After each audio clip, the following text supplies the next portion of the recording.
It's time for Q&A in the Kitchen. That's a podcast and YouTube series where tattoo artists and piercer talk about common questions those that collect tattoos and piercings may have. Brought to you in part by Skin Kitchen Tattoo and the Axiom Body Piercing Studio. Today we're going to be talking about urban legends relating to tattooing and body art. But before we get into that right away, to my right, your left, Jimmy, Two Cheeks, St. John. What's up, guys? Tattoo artist in tattoo artist. We have a sound effect. Just tattoo artist. Yeah, Pirate yep. here on the ship. Directly to my right and your left is Jack Lowe, Captain Jack. Captain, my captain. Nice to see you. He tattoos at the Skin Kitchen and also owns it. Yeah. And our operator. Yeah. And then there's me. I already have a nickname, so I don't need an extra one. My name is DaVo, and I do the body piercing at the Axiom Body Piercing Studio and sort of own it. Kinda. As much as anyone can. As much as anyone possibly can claim that, LLC and all that. So what we're going to talk today about is just, like I said, urban legends, things that aren't true, but we hear over and over and over again. Get asked time and time.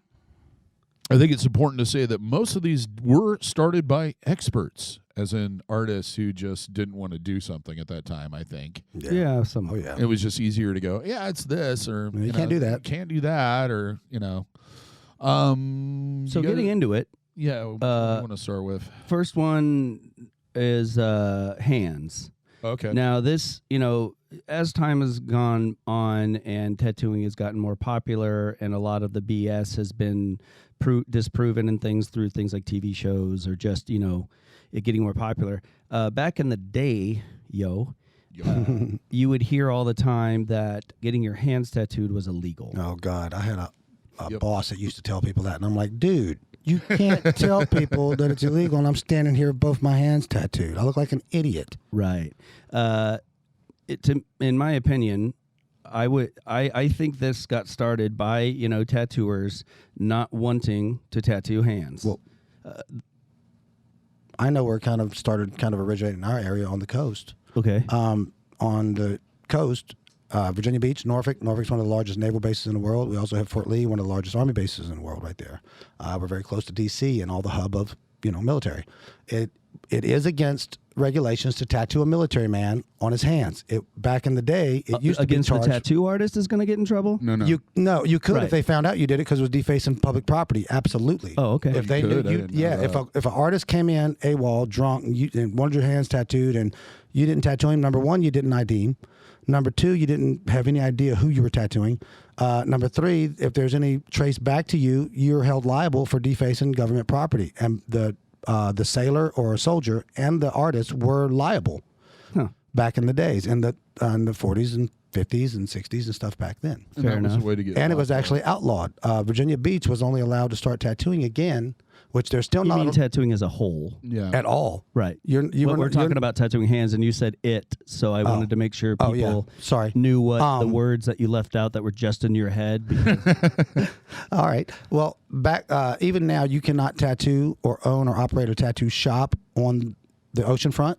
You have to be a certain amount of miles inland and have a shop operating there until I think it was about 7 or 8 years ago they finally got it legal again there. Wow. Yeah, that it was outlawed. Yeah, Wow. it was outlawed. Oklahoma was the last state to allow tattooing legally. Well, I knew not too long, really, after I started tattooing, New York, there were still places I don't know if it was New York proper, but there were New York City. Several cities or whatever around the U.S. when I started that it still was illegal.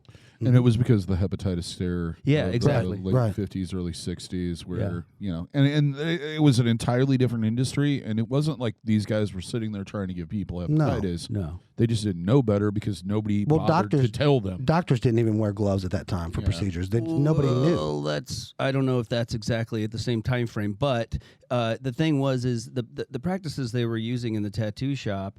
I think they were just mostly not regulated. I don't think they were really under any regulation. So the way they used to do it back in the old sailor days, we'll call it, is they would use a bucket With some and Lysol. they would Yeah, they would use a bucket with some sort of solvent in it or some sort of soap, Listerine, something like that, and there would be a sponge in that bucket.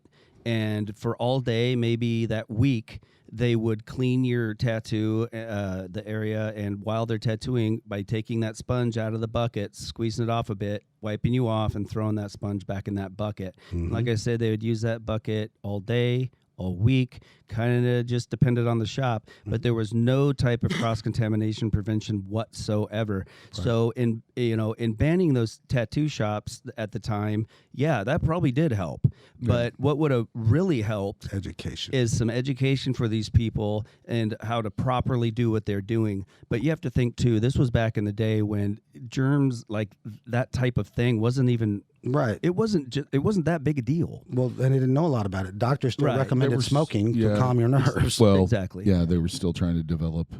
Even back then, what he's talking, if you went in for surgery, they're going to wear gloves. Right. The fact of the matter is there was not I don't think there was a readily developed, mass-produced latex gloves until maybe the 60s. Yeah.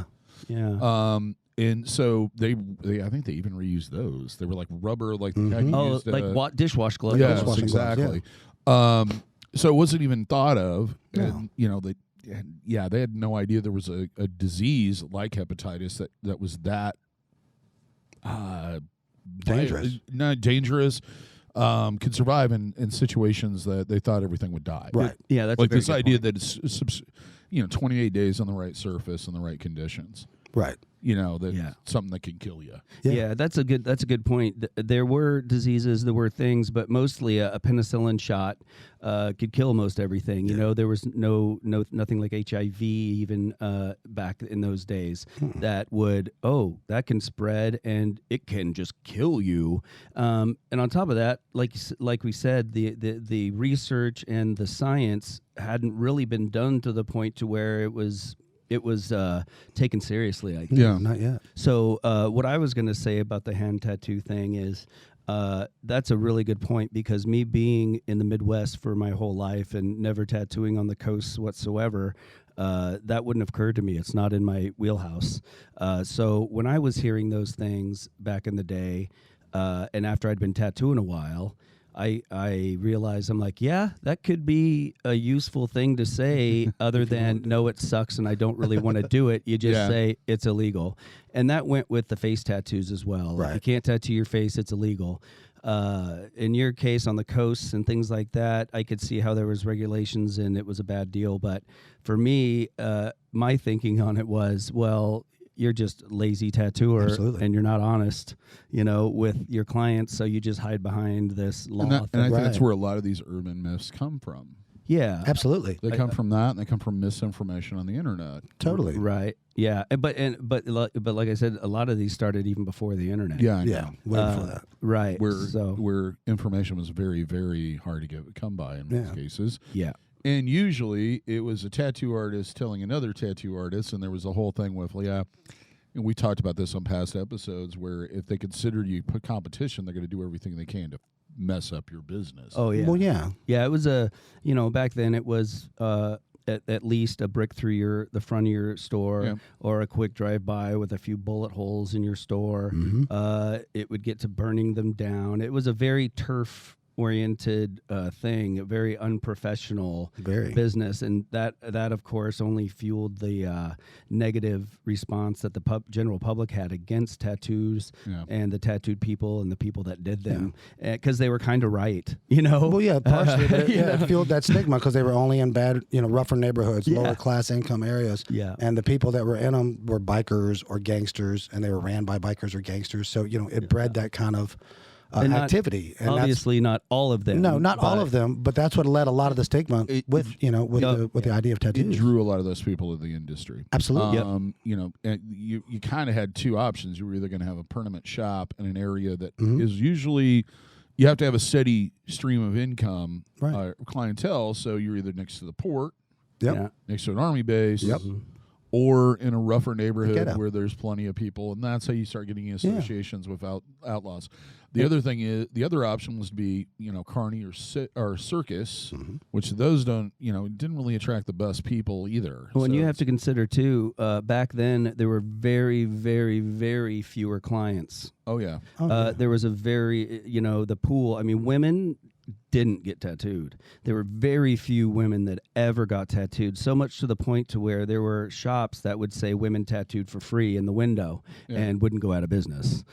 So there's very much smaller clientele, so it was a lot harder to make the money. So if a shop opened up not too far away, well, they're taking one of the two people that could get tattooed. You know what I mean? Not two, but you understand what I'm saying. Yeah. So there was a lot more attention. And now these days it's become you survive whether you do a good job or not. Yeah. If you do a good tattoo, it doesn't matter, how many shops are around you. They're going to find you because you do that kind of Quality. that type of tattoo. So, yeah, I think that's a big part of why they got so overreactive when it came to other shops and things. Yeah, totally. Yeah, because it was very limited resources. There's no way around it. Yeah. So it's even getting equipment and things. Yeah. Like today, anyone can go online And buy something. and get what they need to what we call the fuck up your buddy special. Is what we called it in Chicago. And they would, they can get all they need to do what they're seeing on TV and usually do it long enough to go, this is hard, this isn't worth the trouble, and that's then they sell it to someone else, and it just... Even in the late 90s when I started, there was very few tattoo supply stores. Yeah.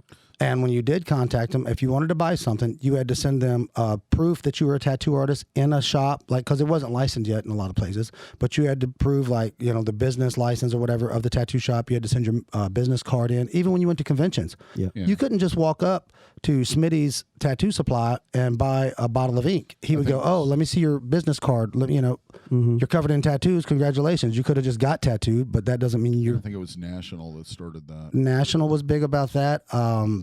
Smitty's was huge on it. And Spalding, they sold it pretty much. Everything. Spalding was never Never like that. Danny Fowler was like that with Time Machine. Even when Kingpin kind of started out, they were the same way. They had to have your shop on record and blah blah blah with their system, before they would sell you stuff. And there are still, as far as I can, there are still a couple places that do that. Absolutely. You have to put in the shop that you work at, and from my understanding, generally what they do is they will go to your website and check it and see,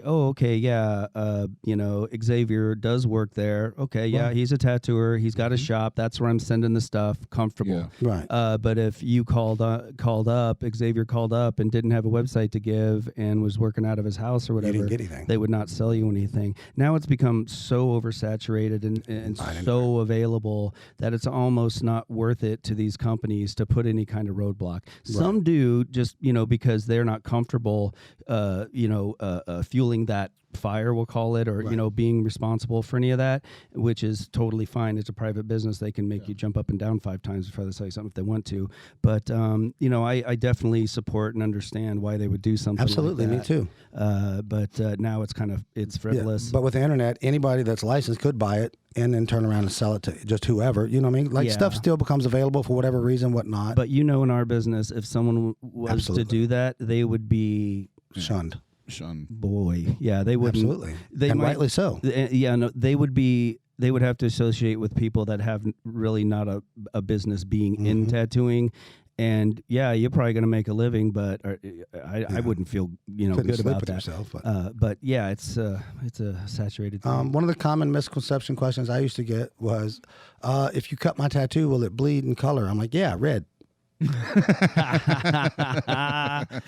funny. No, you're not going to bleed in multicolors if you cut your tattoo. No, not at all. You're just going to bleed in normal old red like everybody else. Yeah, that's not that pigment is not sitting in your skin as a liquid like it's in a bag or something. It's dispersed. It's dispersed into your tissue. So unless your tissue somehow turns runny and runs, that color is going to stay in that tissue. Right. And there's just no way that can happen. That's funny though. I've never been asked that. I used to get it asked all the time on the coast, and I was just like, man. Finally, I was being a smart butt and was just like, yeah, you're going to bleed red. Yeah, no matter what color, it's going to bleed red. Even if it's a green tattoo, it's going to be red. Yeah, I worked for a guy and he was old school and probably not trained, the way some of us were, but he would, get done with the tattoo, and the person would look at it. Oh, that's great, and he'd go, "Man, you want some more red in that?" And they'd be like, "Slap it." Yeah, and kabam. So if you ever have an artist ask you if you want more red, decline. Or if they say they want to set the ink. Yeah, that was fine. That's a good one to talk about. Yep, setting ink, that's really dumb and does not do anything. Well, here's Just the problem. hurts. Really bad. Here's the problem with it. If you got a really detailed fine line like that skull you did the other day that was so tiny, like a thumbnail with the teeth and all that, if some jackass come up to set it and slap that super hard, he could blow all that face of that skull out. Yeah. Because it would destroy the tissue. What it would probably do is you could dislodge the scabbing and pull off and disturb that, which is going to pull that ink out and going to make it look spotty. Give it holidays is what we call it in the industry when you have little missing spots. Went on holiday. Yeah, it's called holidays. So yeah, it's never good even right after. There's no purpose other than just machoism, I guess. And somebody messing with you and taking advantage of your meanness. Yeah, it was just a way of picking with people that had new tattoos. Hazing. There's nothing to that at all. No, there isn't. And I tell people sometimes to mess with them, and this is totally untrue, and they know it at least a couple seconds after. Very few people kind of fall for it, but there are those couple they're like, "Oh, we almost done?" And I'm like, except for the clear coat. That doesn't exist. That's just something silly to entertain us at your expense, I guess. But I don't do that a lot. But I think probably one of the most common piercing ones is that piercing is going to make you paralyzed, or is going to cut off the nerve endings, or it's going to fix you in some shape or form. The most common one is I can't do your tongue because you'll become paralyzed. Yeah. No. If your flurnium tendon, which is a tendon on the underside of your tongue, is too far forward, we don't want to pierce through it because you're not going to be able to have that bar down there. Or if you have the vein in the center of your tongue instead of the two on the sides. I've seen that every once in a while. That's even hit or miss because it's not everybody, but yeah. Because that'll stop bleeding immediately. What people think is this numbness at the front of their tongue and that it's paralyzed is it's swollen. Mm-hmm. And whenever your body swells, the nerve endings move further apart and they are not as sensitive as they are normally. It's a way of your body trying to protect itself, but also if there's more impact in the area, you're not going to be like, "Oh my God," every time. Yeah, that's a good point. And that's why that same idea is why, a rib tattoo hurts more than maybe a forearm. Your forearms aren't meant to be, super protected. Your body knows they're out there. They get a lot of stimuli, and it's not damaging anything. It's just the nature of your arm. So there's not a ton or as many nerve endings as there are on your ribs. Oh, yeah. Your ribs underneath there's some important stuff. Yep. So your body wants you to know if there's something going on right around there, and so it packs more nerve endings in there. And why, when you're getting tattooed, say across your shoulder blades or even on down your ribs, there'll be some places that will light you up, and then there'll be other places where you're like, wow, I'm not really feeling that, because your nerve endings in your body are not laid out like a perfect grid whatsoever. No. They're like roots of a tree or a plant. Everywhere. And they branch out and they get concentrated more in one spot than another. So asking someone, "Hey, does it hurt there?" Well, it might have for them. Yeah. More so or less so than it's going to hurt in that same spot for you. Yeah. And so when people ask me, "Well, how much does that area hurt?" I can only tell you very generally, but I'm not going to be able to tell you how much it's going to hurt you. Right. I can say out of the 1,000 I've done in that spot, generally people want to jump off a bridge. Or vice versa. Nobody wants to jump off a bridge. Or at least they have. They didn't tell me. It's the same reason like when you were a kid, you're super ticklish in that area. Exactly. And it's almost painful when they do it. Exactly that. Yep. And yeah. Yeah, my general rule is pretty much anything that feels good to touch, like, really nice sensation to touch, is going to hurt like heck to get tattooed generally because there's so many more nerve endings in that spot. Absolutely. This armpit area over here. Yeah, right. Yeah, up under your armpit, your throat, your kneecaps, behind your Nothing kneecaps, is inside worse your than thighs. doing a navel piercing on a girl that's ticklish. Oh boy. Oh man, I know it's gonna hurt them. Yeah. See what I do. Can't tell them that When I get a giggler, the best thing that works for me is I just say, "Hey, imagine a sack of dead kittens." I don't know. That might be serious. I've only had one girl laugh harder after I said that. They all go, "Oh," and it just chills them right back to middle. So, tattooers out there, next time. There's an idea. Try the sack of dead kittens for your gigglers. One of my favorites is when you're tattooing somebody's arm. They're over the armrest. Well, your arm's uncomfortable. It's over an armrest, so it's putting pressure and cutting off your blood circulation. We've all played that game as kids. Yeah. You hang your arm over, it makes your veins bigger. It goes to sleep. Blah blah blah. And they're like, "Can we take a break so I can get the feeling back in my arm?" I'm like, why? So you want to feel the pain? Because right now is your most opportune time to really just sit. Yeah. Once you've hit that groove, your endorphins are in, your arm's numb, you're blah blah blah. Yeah. Oh, I want to stand up and I want to get all the feeling back in it. I'm like, okay, so you want it to be painful. Well, I think when that happens, sometimes it's they may be getting tattooed here but their hand is numb and it gets almost to that painful kind of thing. Yeah. And normally what I'll say is like, man, if only, where I was tattooing was numb instead of your hand, Right. But there could be an advantage to that. But still, what's kind of, what the downside of that is if you're numb, you really can't tell if you're moving. I think you might be more Twitchy. able to twitch because there's not that blood circulation there. So, initially I was used to. I never said anything to anybody. I always let them have a break or whatever. But it just always struck me as like, wow, if I could get something to go to sleep while they were tattooing it, I'd be all over that. Oh, I know, right? But the discomfort from being numb could almost can be as bad. It sucks too. No, it's true. It's funny. Tattooing colors over existing tattoos to make them fade. Yeah, that's not how it works. It's not a painting. You're not a canvas. If you have a black tattoo, I don't care how much white you tattoo over it. It's not turning white or light. It's black, and it's going to cause the white to turn gray or black when I tattoo it in it. Yeah. Because it's mixing with that pigment that's in that under the skin. This is the way I try to explain it, and it usually works pretty well, is it's not like painting a wall where you're just putting another layer over the top of it. Think of it more as you have a bucket of paint. So if you have blue and you want to turn it, purple, okay, we can kind of do that because all I got to do is pack some red in there. That purple's going to or that blue's going to show through, and it'll make kind of purple. It's a guessing game, right. Just as if you had that bucket and you poured the red in there and stirred it up. Well, the stirring it up is it healing.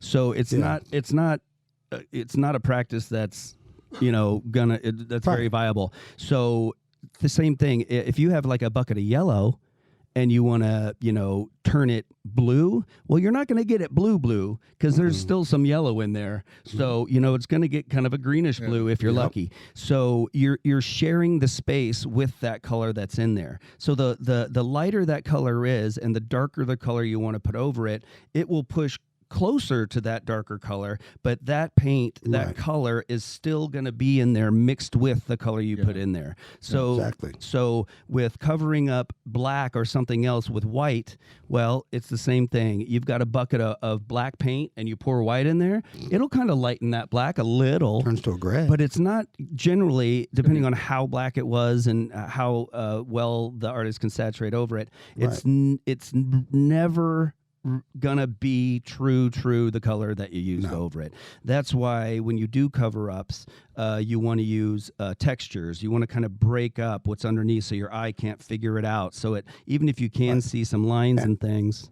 The focus of your cover-up is very opposite of what people coming in thinking. I want to cover this up, so they're thinking of everything that's going to be right there on top of it. Like a big I don't want that to be the main focus because that's where I'm covering it up. The biggest focus of this piece is going to be somewhere else away from that, and the other stuff that comes off of it, the filler, is going to be the cover-up area. Yeah. So there are some artists that have some good results, or because of what they're going to do, will go in and smash over some things to try to lessen it a little bit, just so they can get away with a little more when they do the cover-up. You have maybe a little more options.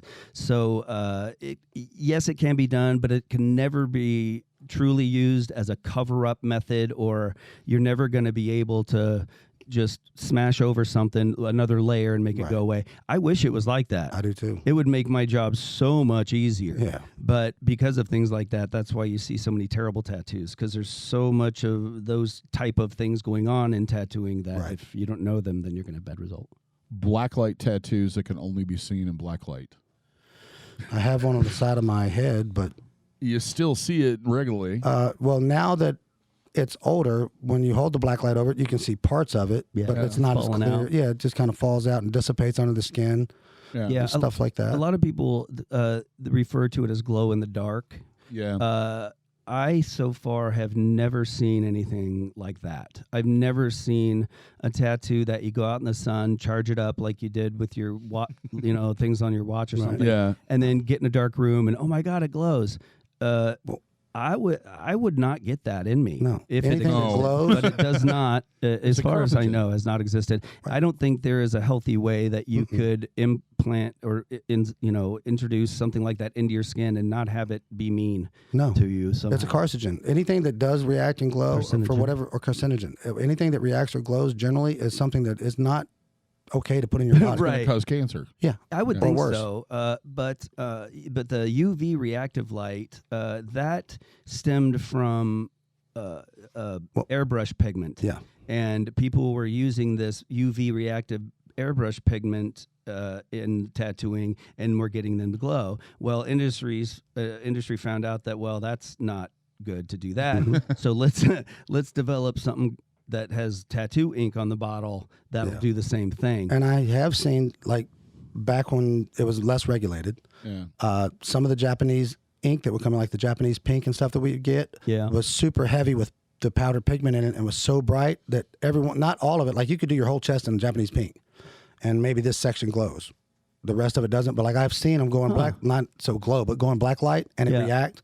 Because I've seen that. Like I've seen some Japanase pinks, like in some certain cherry blossoms you go in and it'll react. Under I've the had black light some a little orange. bit, I've had an orange that did that really well on some people. It all Not depends, everybody. It all depends on how fair skinned you are. And see, that's more about the tone, and that's black light. That's Right. entirely different. What I'm talking about is supposedly you have a tattoo that your skin looks completely untattooed, and then you can go. And you can hold a black light over it. I've had that. That does exist. It does. I didn't think it did. No, it does. That's what I have on the side of my head. Okay. Yeah, you can buy it just on its own, just like goes in pretty much clear. Yep. And then you'll only see what's there when the black light hits it. is introduced. I think another one that I should probably bring up at the same time is the white ink tattoo that only shows up when you tan.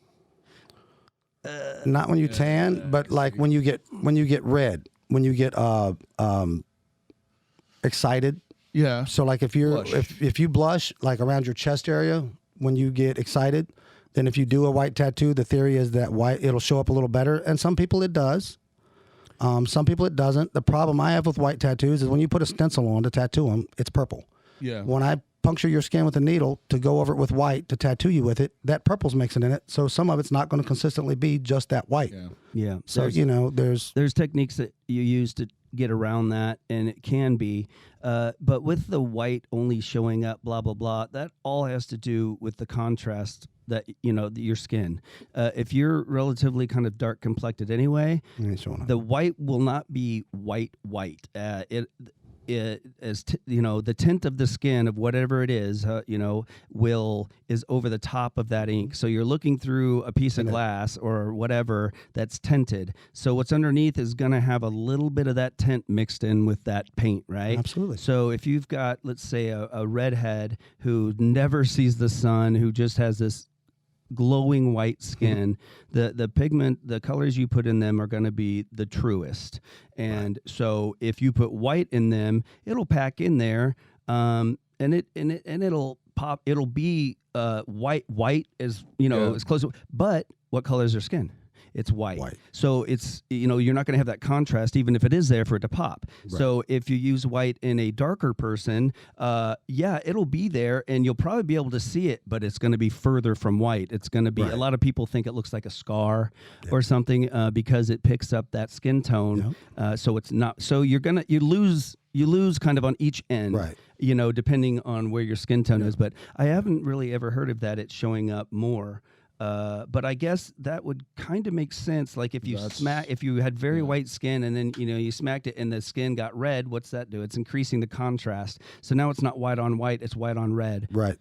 And the skin that's over the top, it might be a little red too. So the white would be a little pink, but it's still gonna have more contrast than it would against the white skin. Wow, write that down. Well, another misconception I used to hear all the time. I don't want any white in my tattoo because it hurts more. Yep. The thing is, whatever the last color or last thing I'm doing is going to hurt the most because that's the trauma, the most recent trauma that you're receiving. For black and gray tattoos, it's a little faster. That's why they generally don't take as much time sometimes, because once you go over it and do it, you've done with it. Now, when you do a color tattoo, you're putting some shade in here, then you're putting this darker color. Now you're adding a lighter color back over this one and fading into this area, then this color fading from that into that. That you're reworking over and over and packing stuff onto that skin and going over that area so many times that it's raw. It hurts. So basically, the longer you're getting tattooed, the more it hurts. So the last thing you do generally is white highlights. So and you're going all over the place back into that tattoo. So even a black and gray tattoo, if you go in and you're putting white in it, it's going to hurt worse because you're not kind of slowly working, numbing, and over like kind of burning out those nerve endings, then it's been 3 hours since you've been down here. Now you're going to take a tight liner or a tight shader and go back and go back in those spots that are sore. So that's why white gets a bad rap of being the most painful. It's only because of the process and when it's used. Exactly. Do you think one of the reasons why it's sensitive in that area is your body's kind of going, you've already created trauma here and we've been working hard to try to repair it, and your ass comes along and does that? Yeah. Well, if you scrape your leg and then you go back into that scrape and start digging stuff out of it, it hurts worse than when you scraped it because you're going into a wounded area, Yeah, and I would assume there's some science to that, to where your body's like, yo, this is already hurt. Doing? Now it's getting, this has got to stop. And so, you could get more sensitive in that area, and it's just the nature of the timing of when you use it. Yeah. I'm going to bring up a couple of piercing ones because back to the paralyzation and fixing things, like there was a long time the reason why they didn't pierce in the middle of the eyebrow was it was going to cause paralysis. No. Make your face droop. Yeah. Ear piercings are to make you quit smoking. All that stuff that's based on acupuncture. That's all bullshit. I would like to say that I've had some clients that they've gotten the daith piercing that had migraines that say it helped, but yeah. So what's a daith and what's that all about? A daith is done if you take your finger and you put it at the top of your ear and you follow the helix down towards the front of your face, and that goes kind of inward right above the ear canal. That's where a daith piercing or a dath piercing, depending on who taught you, is done. It is a pressure point in acupuncture and reflexology in Eastern medicine that's going to alleviate headaches. So it became very popular because somebody on some forum somewhere on the internet said that it worked. Yeah. It was great for me because it boosted the business of doing that particular piercing, which I like that piercing a lot. But from the same standpoint, I have to explain that every single time because I don't feel comfortable going. It's kind of like burning sage. There's no science that says it's going to work, but some people would swear by it, and some people would think it's absolutely ridiculous. Yep.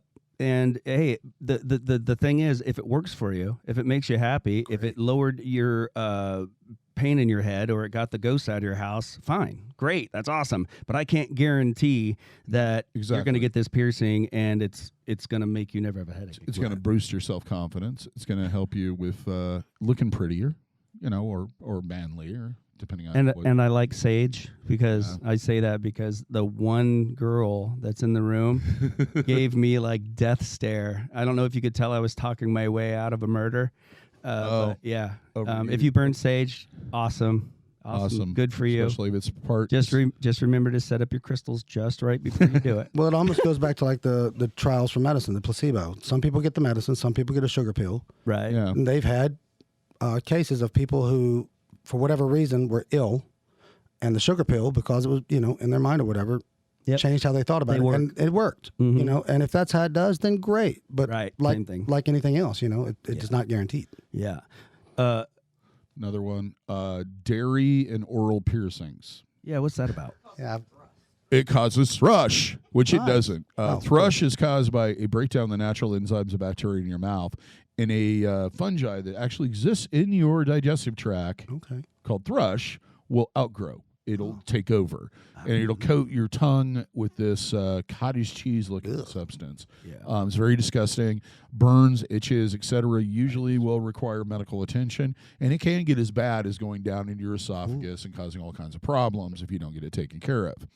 Now, for years, people have been saying that drinking alcohol, wine, and dairy products of any type was going to give you this yeast infection. I've heard that. Because it's a misconception that this is a yeast problem, which it isn't. It's a thrush problem. Yeah. It's two different things. That makes sense that people get confused. So, yeah. So, and the only trace that I can find of this, like eating dairy, you're not supposed to do it when you're healing wounds in Eastern medicine. You're also not supposed to eat chicken. That's ridiculous. So yeah, it's if you believe in that stuff, great. What But do if you do with all don't, the chickens? no. I think it came about because of the thinking that there was going to be even uncultured yogurt or cultured yogurt that's got a free culture in it, or beer that has not been. Everything else has been pasteurized. Nothing is living in there. No. Unless you're drinking raw milk straight from the cow or goat, Which is delicious. yeah, I don't know. It is yummy. I don't like it when it's warm. Yeah, that's just me. You can refrigerate it Yeah, I before know. you drink Yeah. it. Basically, there's nothing alive in there. There's no way this can feed the yeast or create or introduce yeast into it. The same thing with most alcoholic beverages. They kill it off, or the yeast has ate all the sugar and died off long before it's in your hands. Right. Right. So you're drinking the carcasses of it. Yeah, basically. Yeah. They call it yeast cake. Drink up. Like you're supposed to remove that when you Take make that beer. off. Yeah. Oh, like is that scrape it off the top, Yep. right? Yeah, otherwise it makes this really bitterness. Same thing with cheeses and et cetera. There are a few cheeses where you they'll have a pull the live whey culture, but there's not enough in there that's going to make any difference. Nope. In fact, there's beneficial, especially with yogurt, that it's going to help your digestive tract. It has probiotics. I believe it's also got oxidants. Anyway, it's good for you. Keeps you healthy. None of that's going to give you thrush.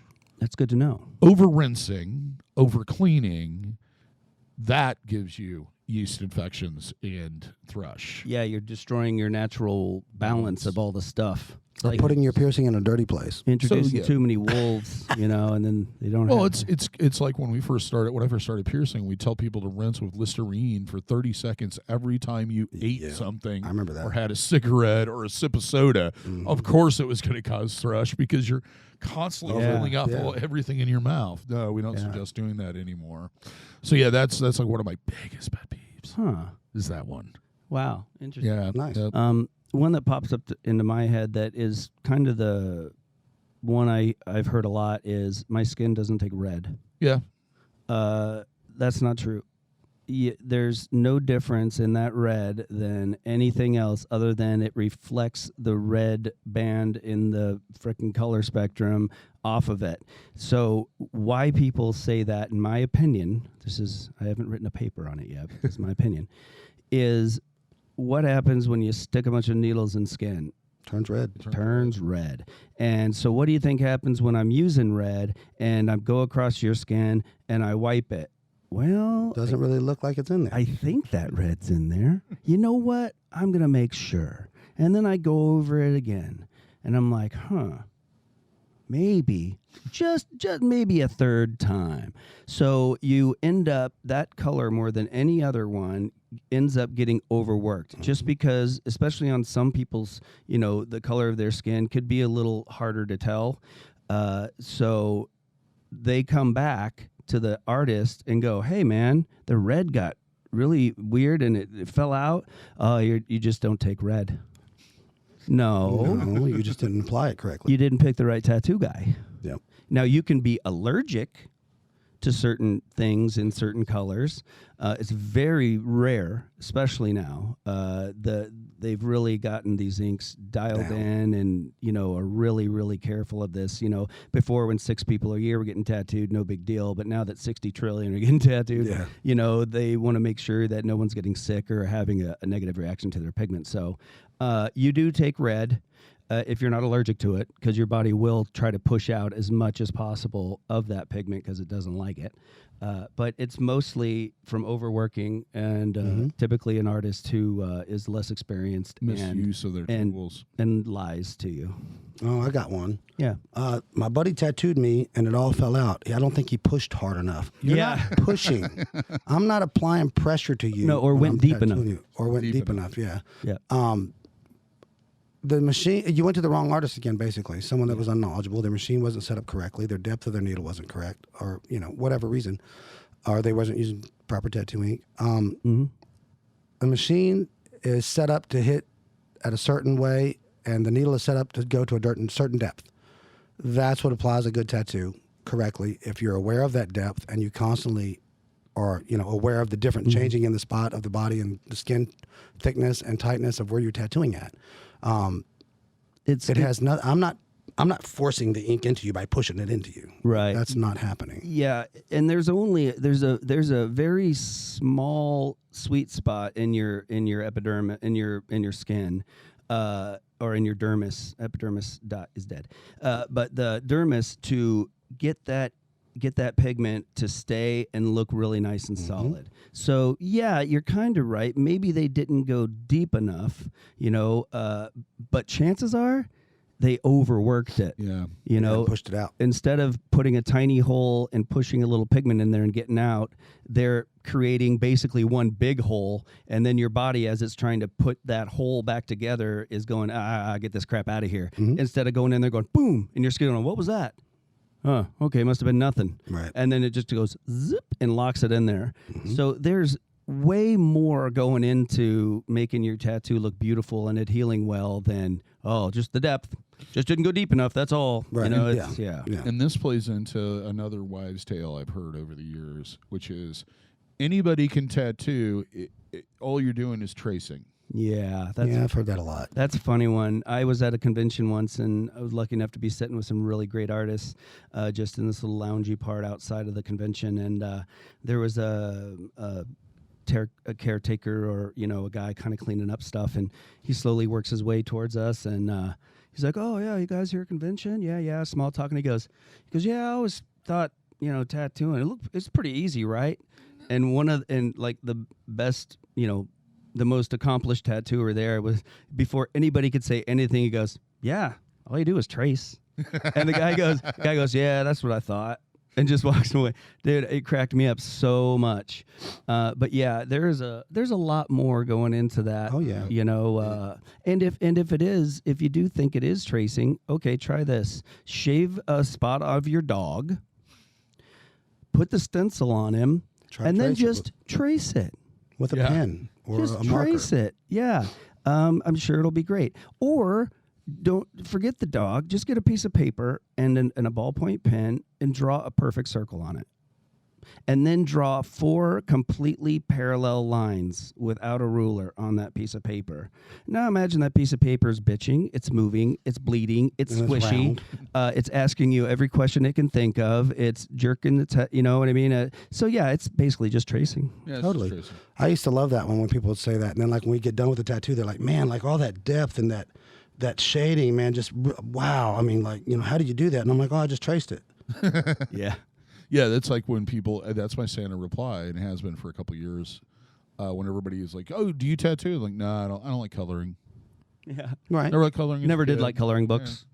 But, I mean, it really is, because I don't want to go through what it takes to get those skills. Right. Yeah, that's why I'm not a race car driver. Exactly. Yep. That's why I don't work in a factory building things. I make a joke a lot of times. People are like, oh, I wanted this. I'm like, okay, well, if you want a word or a phrase or something, I get you to jot it down, because I'm going to draw it off what you did. I'm not a linguist, and I'm not an English teacher.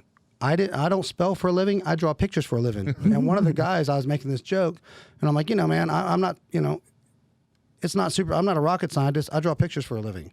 Yeah. And he goes, yeah, you know, what you guys do is so easy. And I'm like, yeah, it sure is. Totally easy. First try, no warm up, and it's permanent, and it doesn't erase. When people I say got that, this. I tell them, I go, that's why you hardly ever see a bad tattoo. Yeah. It's so easy. Like you can't screw mess it up. Yeah, it's so Just tracing. simple. And see, I get this with piercing too. It's like anybody can pierce. I'm like, no, you have to have the boy. You have to have the right skill set. Yeah. Well, if you And you pass have out to the have the sight of right blood or you're squeamish, you're not going to be a good piercer because when you get halfway through it and you pass out and rip whatever it is off of them, it's probably not going to be real good. No. And you have to have that aesthetic eye. Absolutely. You have to be able to look at something. Oh, that's where it belongs. And you have to have the passion to actually study it. You can't just be like, yep, looks good there. Yep. Looks good there. Yeah, you're gonna get way less result. You're gonna, it's just not gonna be as good as it could have been. Right. Yeah, exactly. Yeah. And I think part of the problem is that the better you get at your skill, the easier you make it look. Well, yeah. Totally. Yeah. And that's one of the reasons why I don't like being filmed. That reminds me. I don't watch the tattoo shows at all. I get asked that all the time, and I really don't. But when Miami Ink, their first season, it was like the first tattoo show. I watched that, and they were filming Chris Garver while he was tattooing, and I think it was someone behind the camera said, "Man, you make it look so easy," and he looks at the camera and goes, "It is if you know what you're doing." Exactly. Right. I remember that. Yep. Yeah, and that really stuck with me. At first, I was like, "What?" Oh, but no, that's absolutely true. It is easy if you know what you're doing. If you do know what you're and doing, I know what I'm doing. That's why it looks easy. Yeah. All these years of experience is what makes it appear that I'm doing it effortlessly. Right. Well, like even with the lettering, like, oh, you didn't. Well, when I tattoo a word, first off, I'm right-handed, so I start from the right and go left. I don't write it like I would writing left to right. And when I'm doing it, let's say it's the word word. I'm focusing on the D, just the D, and I'm done with the D. Okay, now I'm focusing on just the R and how it connects to the D. I'm not looking at its word, W-O-R-D. Yeah, and I'm not looking at that at writing it all. just like I'm looking at this letter, that letter, where the flow is, the curve. I don't even really see a letter. I see a shape. Yeah. Yeah, you're working on And that's why a lot of times, how did you misspell this? I didn't misspell it. Right. spelled it. Yeah. Generally. Yeah, people get that wrong impression with names. Oh, it's just a name. Well, it's not like I'm just signing your arm, It's not a word. These are very intricate shapes that have to be the same line weight, that have to be the same space, that have to look beautiful like it came out of a machine. Right. I'm not looking at it as, oh, yeah, I'm just going to write Dan on you. No big deal. Not at all. So, yeah, that's kind of a misconception where people think that a name or lettering is just the easiest thing ever. It's just like, okay, a circle is a simple thing. Draw me a perfect circle first time on a piece of paper, Well, it's just a circle. It's just a circle, dude. Why can't you just draw a perfect circle, on a piece of paper? Right. So it's not just tracing. Okay, I'm gonna do two more piercing myths, and then I think we've done this pretty well. Unless you guys, unless I think of something awesome, and while you're talking. First one is that anybody that has genital piercings has been sexually assaulted at some point in their life. Ooh, I haven't heard that one. Yeah, that one was a big one there for a long time. The other thing is that having an oral piercing is going to make you better at giving oral sex. Ladies are disappointed. Absolutely not true. Nope. No, I've experienced suck at that it or you don't. more than from one applicant. Right. And you don't. It's It doesn't improve no anything. different at all. Now I haven't had. They do make vibrating. Yeah, But that you might those are feel some. worthless. But why get a? I mean, if you're getting a piercing, why wouldn't you just use the vibrator?